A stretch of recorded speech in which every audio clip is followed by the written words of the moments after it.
Hey guys, welcome back to our little mini series on how to start a dirt company. Today's video is the super basic step one, similar to the video I made way back when I started my channel of what it's like to be a heavy equipment operator. Today we're going to talk about what to expect owning a small dirt company or a dirt company in general. It's hard. I'm going to be honest. It is hard. So if you think that working crazy hours and running equipment or laboring in the sun is difficult, let me tell you, you don't even know what it's like when you add on the joys of running a company onto that. I don't want to discourage you. Believe me, it's rewarding. It's fulfilling. It is very satisfying walking away from a job knowing that you're not having to share that money with your employer. It is all yours. You're responsible for the job that was done that day. You're responsible for making that customer happy. Awesome stuff. Awesome stuff. I love it. But don't let anyone tell you for a second it's easy. It's not. So realistically, what can you expect running your own business? Well, first of all, you're going to starve for quite a while. That's just the reality of starting a company. You generally will take your startup money, whether it's renting equipment or buying a piece of equipment, you're going to be out that cash, and then you're going to go do a job. And instead of using all of that money to roll around in like Scrooge McDuck, instead you're going to roll that money back into your business. So after you do 3 or 4 jobs, you may upgrade your trailer because it really wasn't cut out to haul those bigger skids or the bigger mini excavators. So you may upgrade your trailer, or you may decide, oh, we need to actually go get a dozer and an excavator. So you go buy a couple used pieces of equipment, or you buy one and you rent another. Well, in order to do that, we need a dump truck and a tag trailer. So you can see how for probably the first year, maybe 2 or 3, you are consistently rolling that money back into the business to invest in building your company, which means that you don't just get to eat all of the gravy that you're bringing in at all. Like for the first couple of years at least, you're going to be starving. You're going to be living paycheck to paycheck still. It's not that you're broke. You still have assets because all of the things that you're purchasing for your company, push comes to shove in an emergency situation, we can have a fire sale and we can get some money out of it. So you're not broke, but you're cash broke. That's the reality of owning a company, especially when you're starting up. The other reality you need to accept and be okay with is the fact that whatever hours you work on the job, guess what? You're not done when you leave the job site. You get to go home and you get to process payroll. You get to process through paying all of your vendors for all of your stone and for your pipe and your drain tile or your fabric or whatever your materials were. You've got to go process all of those payments. Then don't forget your phone's been ringing because you've got customers, and that's a great problem to have. We got customers calling, but I've got to go drive around now and I've got to do bids generally at 6:30, 7:30, 8 o'clock at night because I just spent a full day on the job because remember, I'm my own boss. I don't have anyone else that I can delegate this to. I am the guy for all of this. Most of the time when you're starting out, you don't even have a laborer working with you. It's just you. So you're going to do your full day in the field working on Mr. Smith's house over here, putting in a nice sump drain for him.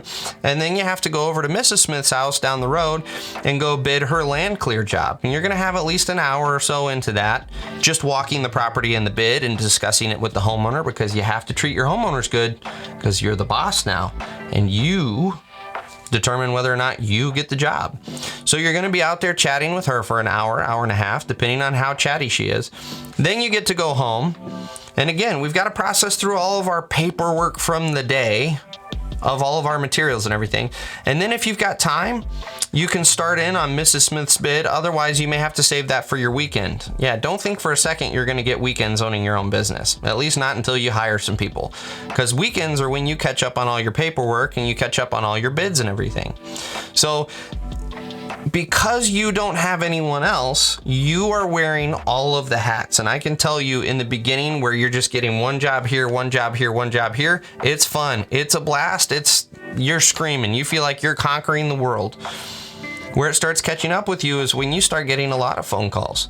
And now all of a sudden you're backed up. You've got a 4-week backlog, 6-week backlog of work, and you're still having to find time to go bid, and you're having to find time driving around finding dump sites for your material. Your boss handles that right now, most likely, right?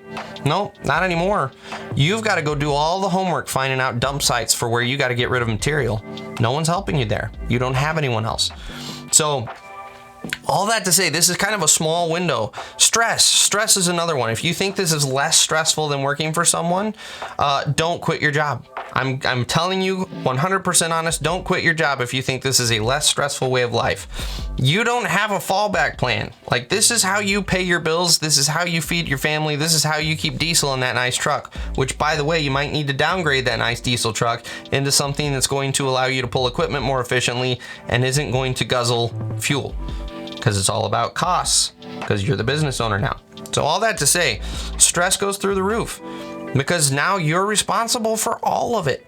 And you still have your family, assuming you're married or you have kids. You still have your family that you're trying to juggle with all of this other stuff that you've got in the air now. It is stressful all the time. If anything goes sideways, it's on you to figure it out. You don't have anyone else to rely on. So I know this sounds super negative and it sounds like I'm telling you don't go start a business.